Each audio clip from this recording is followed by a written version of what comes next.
அஸ்ஸலாமு அலைக்கும். எல்லோருக்கும் வணக்கம். நம்ம இந்த வீடியோவில் அடோபு பேஜ் மேக்கரை பற்றி பார்ப்போம். போன வீடியோவில் நம்ம பேஜ் மேக்கர்னால் என்ன, அதை எப்படி இன்ஸ்டால் பண்ணுறது, இன்ஸ்டால் பண்ணலைன்னா நான் லிங்க் கொடுத்துருக்கேன். அந்த லிங்க் மூலம் நீங்கள் என்ன செய்யலாம், அந்த பேஜ் மேக்கரை வந்து உங்கள் கம்ப்யூட்டரில் வந்து இன்ஸ்டால் பண்ணிக்கலாம். டவுன்லோடு பண்ணி இன்ஸ்டால் பண்ணிங்க. லாஸ்ட் வீடியோவில் என்ன பார்த்துருக்கோம், எப்படி வந்து நம்ம பேஜ் மேக்கரில் வந்து பேஜ் மேக்கர்னால் என்ன, பேஜ் மேக்கரில் என்னென்ன செய்யலான்னு சொல்லி பார்த்துருப்போம். இப்போ நம்ம பேஜ் மேக்கரை ஓப்பன் பண்ணியிருக்கேன். ஓப்பன் பண்ணோன்னா இந்த மாதிரி தான் இருக்கும். இப்போ நம்ம ஃபஸ்ட்டு என்ன செய்யணும், ஒர்க் பண்ணுறதுக்கு முன்னாடி பேஜ் மேக்கரில் ஒரு பேஜ் செட் பண்ணணும். அது எப்படி செட் பண்ணுறதுன்னு பார்ப்போம். இப்போ எக்ஸாம்பிளுக்கு நீங்கள் ஃபைலை போய் கிளிக் பண்ணிங்கன்னா, அந்த இருக்கு பாருங்கள், மெனுவில் போய் நீங்கள் ஃபைலை கிளிக் பண்ணிங்கன்னா அதில் நியூன்னு இருக்கும். அதை கிளிக் பண்ணலாம். அப்படி இல்லைன்னா கண்ட்ரோல் எண் இருக்கு பாருங்கள், சைடில் காட்டுறது பாருங்கள், கண்ட்ரோலையும் எண்ணையும் ப்ரெஸ் பண்ணிங்கன்னா ஒரு பேஜ் ஒன்று ஓப்பன் ஆகும், ஒரு டாக்குமெண்ட் செட்டப் ஒன்று ஓப்பன் ஆகும். இங்கே பாருங்கள், இப்போ நியூவை கிளிக் பண்ணுறேன். கிளிக் பண்ணோன்னு இந்த மாதிரி டாக்குமெண்ட் செட்டப்னு வரும். இந்த டாக்குமெண்ட் செட்டப்னு வந்ததில் என்ன இருக்குன்னா, மேலே ஃபஸ்ட்டு பாருங்கள், பேப்பர்னுடைய சைஸு வந்து லெட்டர்னு இருக்குது. அதுக்கு கீழே வந்து அதனுடைய டைமென்ஷன் இருக்குது. இந்த லெட்டருக்குனுடைய டைமென்ஷனுடைய அளவு வந்து கீழே காட்டுது. அடுத்து ஓரியன்டேஷன் வந்து டாலாக ஒய்டுன்னு காட்டுது, அதாவது போர்ட்ரைட்டாக லேண்ட்ஸ்கேப். இப்போ நம்ம எக்ஸாம்பிளுக்கு வந்து ஒரு பேப்பர் எடுத்துக்கிட்டிங்கன்னா, நீங்கள் வந்து வெர்டிக்கலில் இருந்துச்சுன்னா அந்த பேப்பர் வந்து என்ன சொல்கிறது, போர்ட்ரைட்மாங்க, டால்மாங்க. அதே வந்து ஹரிசாண்டலாக வச்சுருந்தீங்கன்னா அதுக்கு பேர் என்ன சொல்கிறது, அந்த பேப்பர் இப்படி திருப்பி ஹரிசாண்டல் சைஸில் வச்சுருந்தீங்க, ஹரிசாண்டல் வடிவத்தில் வச்சுருந்தீங்கன்னா அதுக்கு பேர் என்ன சொல்கிறது, ஒய்டு இல்லைன்னா வந்து லேண்ட்ஸ்கேப்னு சொல்லுவாங்க. உங்களுக்கு பேப்பர் எந்த மாதிரி டிசைனில் வேணும், இந்த மாதிரி வேணும், போர்ட்ரைட்டில் வேணுமா, அதாவது டாலில் வேணுமா, இல்லைன்னா லேண்ட்ஸ்கேப்பில் வேணும். லேண்ட்ஸ்கேப் மீன்ஸ் வந்து ஒய்டு, இந்த மாதிரி எதில் வேணும். இப்போ இங்கே ரெடிமேடாக உள்ளது எதில் இருக்குன்னா, அதாவது டிஃபால்ட்டாக எதில் இருக்குன்னா டாலில் இருக்குது. அதே மாதிரி பேப்பருடைய சைஸ் வந்து டிஃபால்ட்டாக எதில் இருக்குது, லெட்டரில் இருக்குது. ஓகேங்களா. மோஸ்ட்லி வந்து எல்லா சாஃப்ட்வேர்லையும் லெட்டரில் தான் வச்சுருப்பாங்க. நம்ம நம்ம என்ன செய்யலாம், நமக்கு தகுந்த மாதிரி மாற்றிக்கலாம். இப்போ வந்து நீங்கள் ஒர்க் பண்ணுறது எல்லாமே எனக்கு வந்து A4 தான் ஒர்க் பண்ண போகிறீங்க. அப்புறம் என்ன செய்யலாம், நீங்கள் வந்து அதை செட்டிங் பண்ணி வச்சுக்கலாம். A4 மாற்றிட்டிங்கன்னா, மாற்றிட்டு ஒரு செட்டிங் ஒன்று இருக்குது, அதை கொடுத்துட்டோம்னா நீங்கள் எப்போ வந்து கம்ப்யூட்டரை வந்து இந்த ஃபைலை வந்து ஓப்பன் பண்ணுறீங்களோ, அதை நியூ கண்ட்ரோல் எண்ணு கொடுத்து ஓப்பன் பண்ணுறீங்களோ, இல்லை நியூ கொடுத்து ஓப்பன் பண்ணுறீங்களோ, ஆட்டோமேட்டிக்காக வந்து என்ன செய்யும், இந்த இடத்துல வந்து A4 வந்து இருக்கும். அந்த மாதிரி பண்ணிக்கலாம். ஓகேங்களா. அதுக்கு அடுத்தது பாருங்கள், இதில் டபுள் சைடுன்னு இருக்குது. அடுத்த ஃபேஸிங் பேஜ். டபுள் சைடுனா ஒன்றும் கிடையாது. இப்போ புக் ஒர்க்லாம் பண்ணுறோம்ல, புக் ஒர்க்லாம் பண்ணும்போது ரெண்டு பேஜாக நம்ம இது பண்ணுற மாதிரி இருக்கும்போது அந்த அப்போதைக்கு என்ன செய்யலாம், அதை டபுள் சைடை யூஸ் பண்ணிக்கலாம். இந்த ஃபேஸிங் பேஜ் என்னென்னு பின்னாடி சொல்கிறேன் பார்ப்போம் நான். அதே மாதிரி வந்து அடுத்தது பாருங்கள், மார்ஜின் இருக்குது. மார்ஜினில் வந்து அதாவது இன்சைடு இருக்குது, அவுட் சைடு இருக்குது. அதே மாதிரி டாப்பு, பாட்டம், இந்த மாதிரிலாம் கொடுத்துருக்காங்க. இது வந்து ஆட்டோமேட்டிக் எதில் இருக்குன்னா இன்ச்சஸில் இருக்குது. ஓகேங்களா. இந்த இன்ச்சஸ்லேயும் நம்ம மாற்றிக்கலாம். எப்படி மாற்றுறதுனா, இப்போ இங்கே ரூலரை காணுங்க, ரூலரை வேணுன்னா ரூலரை போய் எடுத்துக்க வேண்டும், ரூலர் எடுத்துக்கிட்டு இது பண்ணிக்கலாம். இப்போ பாருங்கள், இந்த இதையும் மார்ஜினும் நமக்கு விருப்பத்துக்கு தகுந்த மாதிரி இன்ச்சஸ் வேணால் இன்ச்சஸ் மாற்றிக்கலாம், மில்லிமீட்டர்னா மில்லிமீட்டர் மாற்றிக்கலாம். ஓகேங்களா. இந்த மாதிரி எப்படினாலும் மாற்றிக்கலாம். அதுக்கு 4-5 மெத்தட் சொல்லியிருக்காங்க, அதை வச்சு ஃபாலோ பண்ணிக்கலாம். அடுத்தது வந்து ரெசல்யூஷன் வந்து எப்போதும் இங்கே 300 இருக்கட்டும். நம்ம புக்கு இருக்குது, இல்லை நோட்டீஸ், இந்த மாதிரி அதாவது இன்விடேஷன்லாம் க்ரியேட் பண்ணுறதுக்கு 300 வந்து போதுமானது. அதனால் 300 இருக்கட்டும். ஓகேங்களா. ஜஸ்ட்டு ஓகே கொடுத்துருங்க. ஓகே கொடுத்தோன்னா இந்த மாதிரி பேஜஸ் வந்துடும். ஓகேங்களா. இப்போ இந்த உள்ள பாக்ஸுக்குள்ளே தான் நம்ம என்ன செய்ய போகிறோம், ஒர்க் ஏரியான்னு சொல்கிறது, இதுக்குள்ளே தான் நம்ம ஒர்க் பண்ண போகிறோம். இப்போ இந்த ஒரு கர்சர் வந்து இந்த மூவ் ஆகுது பாருங்கள், ஒரு ஆரோமர் வரும்போது இதுக்கு பேர் என்ன சொல்கிறது, பாயிண்ட்னு சொல்கிறது. அதான் அந்த டூல் பாரில் வந்து ஃபஸ்ட்டு பாயிண்ட் வந்து சூஸ் ஆகிருக்கு. இப்படி மூவ் பண்ணிங்கன்னா பாயிண்ட் மூவ் ஆகும். இப்போ நம்ம என்ன செய்ய போகிறோம், இதில் வந்து இந்த இதில் நம்ம என்ன பார்க்க போகிறோம்னா, இப்போ பாருங்களேன், இந்த ரூலர் இருக்குது பாருங்கள். இந்த ரூலர் வந்து ரைட் கிளிக் பண்ணி பார்த்தீங்கன்னா எதில் இருக்குன்னா இன்ச்சஸில் இருக்குது. அதே மாதிரி இன்ச்சஸ், டெசிமல் இருக்குது, மில்லிமீட்டர் இருக்குது, பிக்சல்ஸ் இருக்குது, சிக்காகோ, இது மாதிரிலாம் இருக்குது, பல இது இருக்குது. நீங்கள் எது வேணாலும் யூஸ் பண்ணிக்கலாம் நீங்கள். ஆனால் மோஸ்ட்லி நம்ம என்ன ஒர்க் பண்ணுறதுக்கு வந்து இன்விடேஷன் க்ரியேட் பண்ணுறதுக்கோ, இல்லை புக் ஒர்க் பண்ணுறதுக்கோ, இல்லை நோட்டீஸ் இது மாதிரி டிசைன் பண்ணுறதுக்கோ எல்லாத்துக்குமே மோஸ்ட்லி வந்து என்ன யூஸ் பண்ணுவாங்கன்னா, இந்தியாவை பொறுத்த வரைக்கும் இந்த மில்லிமீட்டர் தான் யூஸ் பண்ணுவாங்க. அதனால் மில்லிமீட்டர் சூஸ் பண்ணிங்க. இந்த மில்லிமீட்டர் சூஸ் பண்ணிட்டேன். அதே மாதிரி இங்கேயே ரைட் கிளிக் பண்ணி இந்த மில்லிமீட்டரை சூஸ் பண்ணிங்க. மில்லிமீட்டர் வந்து பெட்டராக இருக்கும். சூஸ் பண்ணிங்க. சூஸ் பண்ணிக்கிட்டு இப்போ பாருங்களேன், இப்போ என்னத்தில் இங்கே இருக்குது, அதாவது என்னத்தில் இருந்துச்சு, டாக்குமெண்ட் செட்டை போய் பாருங்கள். இப்போ வந்து ஒரு டாக்குமெண்ட்டு ஓப்பன் பண்ணியாச்சு, ஒரு பேஜ் ஓப்பன் பண்ணியாச்சு. ஓப்பன் பண்ணோடனே இப்போ என்ன செஞ்சுருக்கோம், அந்த ரூலரை மாற்றிருக்கோம். ரூலரை வந்து என்ன செஞ்சு மில்லிமீட்டரை மாற்றியாச்சு. மாற்றிட்டு இப்போ ஃபைலில் போய் டாக்குமெண்ட் செட்டப்பில் பாருங்களேன். பார்க்கும்போது இங்கே எதில் இருக்குது, இங்கே கரெக்டாக மில்லிமீட்டரில் மாறிடுச்சு. மில்லிமீட்டர் மாற்றிட்டு இந்த சைஸையும் நம்ம மாற்றிக்கலாம். இவ்வளவு தேவை கிடையாது. சும்மா ஒரு ஜஸ்ட்டு 10 கொடுத்தா போதும், இல்லைன்னா 20 15 கொடுத்தா போதும், இல்லைன்னா 20 கொடுத்தா போதும். இப்போ இங்கே ஜஸ்ட்டு 10 கொடுத்துங்க, 10 மில்லிமீட்டர் போதும். 10 கொடுத்துட்டு இங்கேயும் 10 கொடுத்தாச்சு. ஓகேங்களா? கொடுத்துட்டு இப்போ நான் இங்கே ஓகே பண்ணிட்டேன். இப்போ இங்கே ஓகே பண்ணிட்டேன். இங்கே வந்து லெட்டர் சைஸ் இருக்குல்ல, இது வந்து எனக்கு A4ன்னு வேணும். எனக்கு பெரும்பாலும் வந்து நம்ம A4ல் தான் ஒர்க் பண்ணுவோம். அப்போ நமக்கு A4 தான் வேணும். அப்போ என்ன செய்யணும், இந்த ஜஸ்ட் இப்படி கிளிக் பண்ணிவிட்டு நீங்கள் A4 மாற்றிக்கலாம். அப்போ A4 மாற்றியாச்சு. அதே மாதிரி டால் ஓகே தான் அது போர்ட்ரைட்டு. இங்கே வந்து இது என்னமே செஞ்சுருக்கோம், எல்லாமே மில்லிமீட்டரை வந்து 10 மாற்றிக்கும். 10 கொடுத்துருங்க, இங்கேயும் 10 கொடுத்துருங்க, இங்கேயும் 10 கொடுத்துருங்க, இங்கேயும் 10 கொடுத்துருங்க. கொடுத்துட்டு ஓகே பண்ணிவிடுங்க. ஓகே பண்ணியாச்சு. இப்போ எல்லாமே வந்துருச்சு. இப்போ டாப்லேயும் 10 வந்துருச்சு, பாட்டத்துலேயும் 10 வந்துருச்சு, left right inside out side எல்லாமே கரெக்டாக வந்து 10 வந்துருச்சு. ஓகேங்களா? இப்போ பாருங்களேன், இப்போ இந்த ஃபைலை நான் க்ளோஸ் பண்ணிடுறேன். இப்போ நான் அந்த ஃபைலை வந்து க்ளோஸ் பண்ணிட்டேன். இப்போ செட் பண்ணியிருக்கோம், இந்த ஒரு ஃபைலுக்கு மட்டும் நம்ம செட் பண்ணி பார்த்தோம், செட் பண்ணியிருக்கோம். செட் பண்ணிவிட்டு இப்போ நான் வந்து இதை க்ளோஸ் பண்ணிடுறேங்க.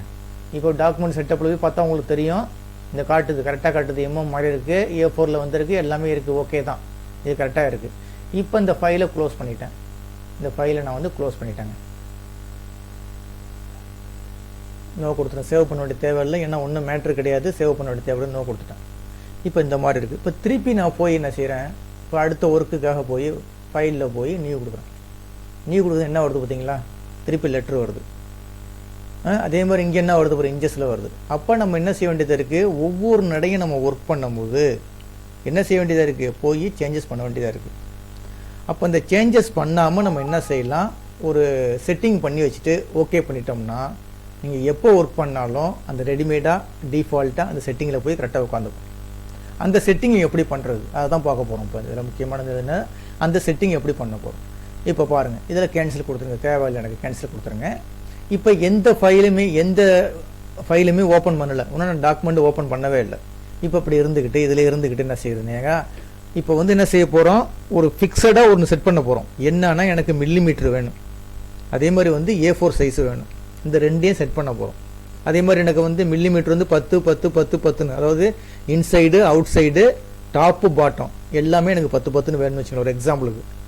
இந்த மாதிரி செட் பண்ண போகிறேன். எப்போ ஒர்க் பண்ணும் போது ஃபைலு கொடுத்தேன்னா இந்த செட்டிங் அப்படியே நிற்கணும், A4 நிற்கின்னு, அதே மாதிரி வந்து மில்லிமீட்டர் நிற்கின்னு, அதே மாதிரி மில்லிமீட்டரில் வந்து 10 10ன்னு இருக்கணும். இந்த மாதிரி ஒரு ஃபிக்ஸாக ஒன்று செட் பண்ணி வச்சுட போகிறோம். செட் பண்ணி வச்சிட்டோம்னா எப்போ நம்ம கம்ப்யூட்டரை வந்து ஃபைலை போய் ஓப்பன் பண்ணாலும் என்ன செய்யணும், இந்த ரெடிமேடாக இந்த டிஃபால்ட்டாக இந்த செட்டிங் இருக்குன்னு அந்த மாதிரி பண்ண போகிறோம். அதுக்கு என்ன பண்ணுறது, இப்போ ஃபைலுக்கு போயிடுங்க, ஃபைலுக்கு போகக்கூடாது, ஃபைலுக்கே போயிடுங்க.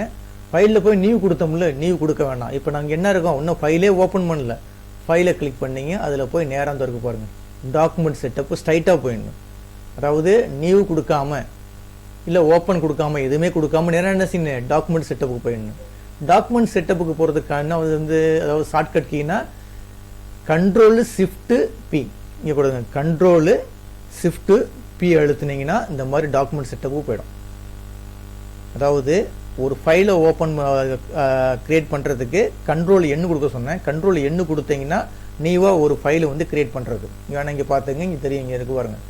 ஃபைலில் போய் எனக்கு இந்த நியூ, அதாவது Ctrl+N கொடுத்தீங்கன்னா நீவாக ஒரு ஃபைல் ஓப்பன் பண்ண, அங்கே போக வேண்டாம். இப்போ என்ன செய்ய போகிறோம், நம்ம செட்டிங் ஒன்று ஃபிட் பண்ண போகிறோம். ஒரு செட்டிங்கை வந்து டிஃபால்ட்டாக செட் பண்ணி வைக்க போகிறோம். அந்த செட்டிங்கை எப்போ நம்ம எடுக்கிறோமோ அந்த மாதிரி தான் வரணும், அந்த மாதிரி செய்ய போகிறோம். அப்போ என்ன செய்யறது, நேராக இருந்தீங்க ஃபைலுக்கு போயிடுங்க, அதில் போய் டாக்குமெண்ட் செட்டப்னு கொடுத்தாலும் ஓகே தான். அப்படி இல்லைன்னா கீபோர்ட்லேருந்து Ctrl+Shift+P அப்படி கொடுத்தாலும் ஓகே தான். ஓகே கொடுத்தோடனே இந்த மாதிரி வந்துடும். இப்போ நம்ம இதில் என்ன செய்கிறோம் வந்து ஃபஸ்ட் இருக்கு பாருங்க, பேஜ் சைஸ் இருக்குது பார்த்தீங்களா, இதை போய் நம்ம என்ன செய்யணும், A4 மாற்றிடுங்க. இப்போ நான் A4 மாற்றிட்டேன். இதில் ஒரே ஒரு செட்டிங் மட்டும் தான் பண்ணுறீங்க, எனக்கு A4 வேணும், A4 மாற்றிட்டேன். மாற்றிட்டு ஓகே கொடுத்துட்டேன். இப்போ இங்கே ஓகே கொடுத்தாச்சு, ரைட்டுங்களா. திருப்பி இப்போ என்ன மாற்றணும், நமக்கு வந்து இந்த இப்போ எனக்கு ரூலரை வந்து மில்லிமீட்டராக மாற்றணும். ரெண்டு சைட்லேயும் உள்ள ரூலரை வந்து என்ன செய்யணும், மில்லிமீட்டராக மாற்றணும். அப்போ ஃபைலுக்கு போயிடுங்க. இதில் வந்து ப்ரிஃபரன்ஸ்னு ஒரு ஆப்ஷன் இருக்கும், இருக்கு பாருங்கள், ப்ரிஃபரன்ஸ்னு ஒரு ஆப்ஷன் இருக்கும். அதில் போய் இந்த ஜென்ரல் நோட் பண்ணிங்க, ஜென்ரலில் போய் கிளிக் பண்ணுங்கள். கிளிக் பண்ணிவிட்டு இந்த காட்டுது பாருங்கள், மெஷர்மெண்ட் இன்னு சொல்லுது பார்த்தீங்களா, இதில் ரெண்டுமே இன்ச்சஸில் இருக்குது. அந்த ரெண்டுமே அப்படி என்ன செஞ்சிட வேண்டிய, போய் மில்லிமீட்டராக மாற்றிங்க. மில்லிமீட்டர் கொடுத்துட்டேன், மேலேயும் கொடுத்துட்டேன், அதே மாதிரி இந்த கீழேயும் போய் மில்லிமீட்டர்னு கொடுத்துருங்க. ஓகேங்களா. இப்போ என்ன செஞ்சுட்டேன், மில்லிமீட்டர் கொடுத்துட்டேன். கொடுத்துட்டு ஓகே பண்ணிட்டேன். அங்கே நம்ம என்ன செஞ்சோம், டாக்குமெண்ட் செட்டப்பில் A4 மட்டும் மாற்றணும். இப்போ இந்த ப்ரிஃபரன்ஸில் போய் ஜென்ரல்னு ஒரு ஆப்ஷனை கிளிக் பண்ணிங்கன்னா அதில் இந்த மாதிரி ஒரு டயலாக் பாக்ஸ் வரும். அந்த டயலாக் பாக்ஸில் மெஷர்மெண்ட் இன் அதில் வந்து என்ன செய்கிறோம், மில்லிமீட்டர்ஸ் கொடுத்துட்றோம். அதே மாதிரி வெர்டிக்கல் ரூலர்லேயும் மில்லிமீட்டர்ஸ் கொடுத்துட்டு ஓகே பண்ணிவிடுங்க. ஓகேங்களா? இப்போ திருப்பி வந்து நேராக அதுக்கே போங்க. எதுக்கு போக வேண்டியது, டாக்குமெண்ட் செட்டப் போயிட்டு இங்கே போய் இந்த மில்லிமீட்டரை போய் மாற்றி விட்டுணும். இங்கே மாறிடுச்சு பாருங்கள், அங்கே மில்லிமீட்டரை மாற்றணும்னா இங்கே மாறிடுச்சு பாருங்கள். இப்போ போய் இந்த இடத்துல நம்ம ஒரு எக்ஸாம்பிளுக்கு 15 கொடுத்துங்களேன், 15. அதே மாதிரி இந்த இடத்துல 15, இங்கேயும் ஒரு 15, இங்கேயும் ஒரு 15 கொடுத்துட்டு ஓகே பண்ணியாச்சுங்க. இப்போ செட்டிங் முடிஞ்சுங்க. இப்போ நீங்கள் எந்த நேரத்தில் வந்து எப்போ கம்ப்யூட்டர் நீங்கள் ஒரு ஃபைலை ஓப்பன் பண்ணாலும், இப்போ நம்ம என்ன செட் பண்ணியிருக்கோம், A4 செட் பண்ணியிருக்கோம். அதே மாதிரி மில்லிமீட்டர் செட் பண்ணியிருக்கோம். மில்லிமீட்டரின் அளவு வந்து 15 15 15 கொடுத்துருக்கோம். இது வந்து எப்போ நீங்கள் கம்ப்யூட்டரை ஓப்பன் பண்ணி ஒரு பேஜ் ஓப்பன் பண்ணாலும் இந்த செட்டிங் வரும். அது எப்படி வரும், ஃபைலை போய் ஜஸ்ட் கிளிக் பண்ணுங்கள், நியூ கொடுங்க, ஆட்டோமேட்டிக்காக வந்துருச்சு பாருங்கள். பேஜ் சைஸு A4 இன்ச்சு, அதாவது மார்ஜின் பாருங்கள், மில்லிமீட்டர் வந்துருச்சு, 15 15 வந்துருச்சு. ஓகே கொடுத்து நீங்கள் என்ன செஞ்சுக்க வேண்டியது, இந்த ஒர்க்கிங் ஏரியாவில் நீங்கள் ஒர்க் பண்ணிக்க வேண்டியது தான். ஓகேங்களா? இந்த ஓகே, இப்போ இந்த வீடியோவை பொறுத்த வரைக்கும் இது மட்டும்தான் எடுக்க போகிறேன். இது நல்லா ஒர்க் அவுட் பண்ணி பாருங்கள்.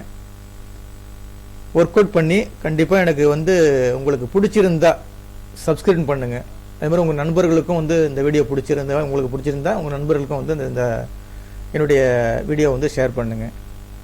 ஓகேங்களா? இப்போ அடுத்த வீடியோவில் வந்து நம்ம எப்படி வந்து ஒரு டெக்ஸ்ட் அடிக்கிறதுன்னு பார்ப்போம். இப்போ இந்த வீடியோ பொறுத்த வரைக்கும் நம்ம என்ன செஞ்சுருக்கோம், ஒரு டாக்குமெண்ட்டு எப்படி கிரியேட் பண்ணுறது, இந்த டாக்குமெண்ட்டை கிரியேட் பண்ணுறது ஓப்பன் பண்ண உடனே டிஃபால்ட்டாக ஒரு செட்டிங் வச்சுருப்பாங்க. அந்த செட்டிங்கை நமக்கு தகுந்த மாதிரி என்ன செஞ்சுருக்கோம், மாற்றிட்டு ஃபிக்ஸ் பண்ணிட்டோம். இப்போ நம்ம எப்போ வந்து ஒர்க் பண்ணாலும் இந்த ஃபோட்டோ இதில் பேஜ் மேக்கரில் என்ன செய்யணும், கரெக்டாக வந்து நம்ம என்ன செட் பண்ணி வச்சுருக்கோமோ அந்த பேஜ் ஆட்டோமேட்டிக்காக வந்துடும். ஓகேங்களா? சரிங்க, எனக்கு திருப்பி ரீசெட் பண்ண திருப்பி வந்துன்னா அதே மெத்தட் தான். ரீசெட் பண்ணுறதுன்னா ஒன்றுமே கிடையாது. இப்போ ஃபைலை வந்து க்ளோஸ் பண்ணிவிடுங்க, எனக்கு ரீசெட்டிங் வேணும், எனக்கு இப்போ திருப்பி பேக் டு நார்மல் வேணும், போய் அதே பண்ணிக்க வேண்டியது தான். ஃபைலில் போய் டாக்குமெண்ட் செட்டப்பில் போய் இங்கே மாற்றி விட்ருங்க. இப்போ என்ன செஞ்சேன், லெட்டர் கொடுத்துருங்க, ஓகே கொடுத்துருங்க. திருப்பி போய் ஃபைலில் போய் ப்ரிஃபரன்ஸுக்கு வாங்க, ஜென்ரலுக்கு போங்க. இங்கே போய் என்ன வேண்டியது, அதை போய் அப்படியே இன்ச்சஸை மாற்றி விட்ருங்க, இன்ச்சஸ்ஸு. அதே மாதிரி இந்த கீழே வந்து இன்ச்சஸை மாற்றி விட்ருங்க. திருப்பி பேக் டு நார்மலுக்கு வேணும் எனக்கு, ஓகே கொடுத்துருங்க. ஓகே கொடுத்துட்டு இங்கே ஃபைலில் போய் டாக்குமெண்ட் செட்டப்பில் வந்து இப்போ இன்ச்சஸ் வந்துருச்சு. இங்கே என்னமோ எவ்வளோ கொடுத்துருந்தாங்க, முன்னாடி 1 தான் கொடுத்துருந்தாங்க, 1 ஆட்டோமேட்டிக்காக எடுத்துக்கிச்சு, அதே எடுத்துக்கிச்சு, ஓகே கொடுத்தாச்சு. ஓகேங்களா? திருப்பி ஃபைலை ஓப்பன் பண்ணிங்கன்னா இப்போ திருப்பி பேக் டு நார்மலுக்கு வந்துடும். ஃபஸ்ட்டு எப்படி கம்ப்யூட்டர் ஓப்பன் பண்ண ஒரு இன்ஸ்டால் பண்ணி எப்படி ஓப்பன் பண்ணிங்கன்னா திருப்பி பேக் டு நார்மலுக்கு வந்துடும். எந்த நீங்கள் செட்டிங் பண்ணுற மாதிரி இருந்தாலும் ஒரு ஃபைலை ஓப்பன் பண்ணாமல், இந்த மாதிரி ஒரு ஃபைலை ஓப்பன் பண்ணக்கூடாது. ஓப்பன் பண்ணாமல் நேராக இங்கே எங்கே போயிடணும், டாக்குமெண்ட் செட்டப்புக்கும் ப்ரிஃபரன்ஸுக்கும் போய் நீங்கள் செட் பண்ணிட்டீங்கன்னா அதான் செட்டிங். திருப்பி என்ன ஃபைலை ஓப்பன் பண்ணுறீங்களோ அந்த லாஸ்ட்டில் என்ன செட் பண்ணீங்களோ அந்த இதுதான் வரும். ஓகேங்களா? ஒர்க் அவுட் பண்ணி பாருங்கள். இப்போ நம்ம என்ன வந்து பேஜ் மேக்கரை பற்றி பார்த்துக்கிட்டு இருக்கோம், 2வது வீடியோ. இந்த இப்போ நடத்தது அப்படியே ஒர்க் பண்ணி பாருங்கள். ஒர்க் பண்ணி பார்த்தா தான் உங்களுக்கு தெரியும். 1க்கு 2 தடவை ஒர்க் பண்ணி பாருங்கள். ஒர்க் பண்ணி பார்த்துட்டு எனக்கு வந்து இந்த வீடியோ பிடிச்சிருந்துச்சா ஷேர் பண்ணி விடுங்க. அது மாதிரி சப்ஸ்கிரைப் பட்டனை கிளிக் பண்ணி எனக்கு என்கரேஜ் பண்ணுங்கள். ரொம்ப நன்றிங்க.